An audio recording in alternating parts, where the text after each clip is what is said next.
So the third question, the third one is about Crenshaw, about intersectionality. It basically is about, a basic claim about intersectionality. When we're thinking about intersectional experience, the experience of multiple forms of oppression simultaneously.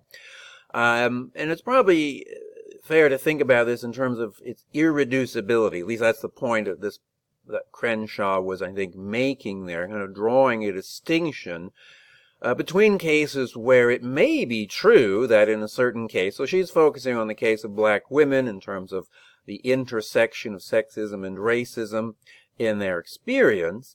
It may be that sometimes you can get a pretty good handle on what's going on, or their own accounts could be expressed in terms of sort of sexism as it may be generally understood, and racism as it may be generally understood. And you might do okay that way. But she definitely wants to say that's not true in general, that in general that's a bad approach. It's kind of a top-down approach where we begin with some pre-existing ideas about sexism and about racism in this case that have basically been worked out, from the perspective of relatively privileged groups, relatively privileged groups, who are, I guess we'd say, singly oppressed. You might say whose experience involves at least, predominantly a single form of oppression. So we get this idea of oppression as in that form. We're always thinking, she thinks, or we used to, about oppression along single axes, right, or a single axis idea.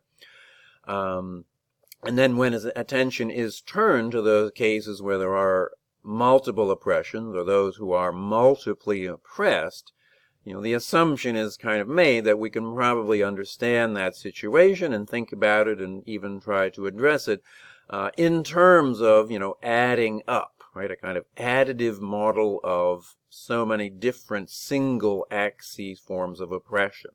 That's the kind of thing she's arguing against, basically. That's what she wants to think. That's really inadequate. It's not going to work. It doesn't actually sort of capture, doesn't give good expression to what we're really interested in, namely the actual experience of multiple oppression. That's what intersectionality is really supposed to be about.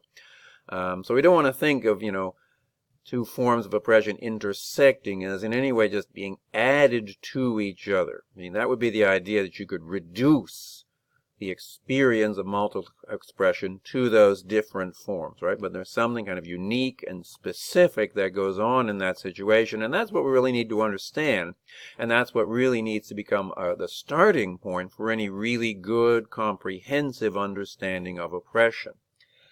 I think it probably covers the basic idea of what she's talking about in that part of her article, Crenshaw, that is.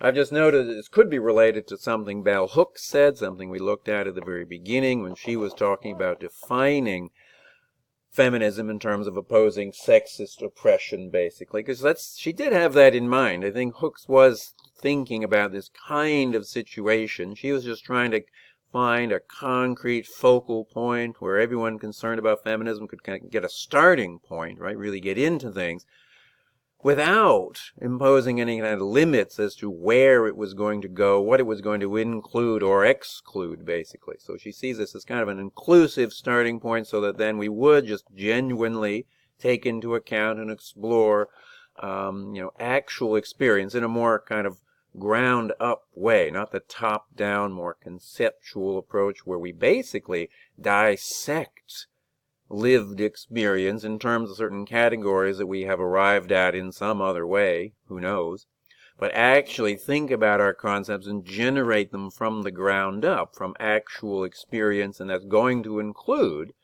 kind of as a typical case almost, situations of more complex experiences where different forms of oppression can exist simultaneously, and so on. So that's, that seems to fit with that idea, I think, from bell hooks. You can think about it and disagree or take it in a different direction by all means, but that seems to fit fairly well, as if, that's what Crenshaw, I think, was pointing towards, trying to really stop us from taking this preconceptions about oppression and trying to apply them to cases of multiple oppression, but rather start from the ground up, from those actual experiences, and rethink oppression accordingly.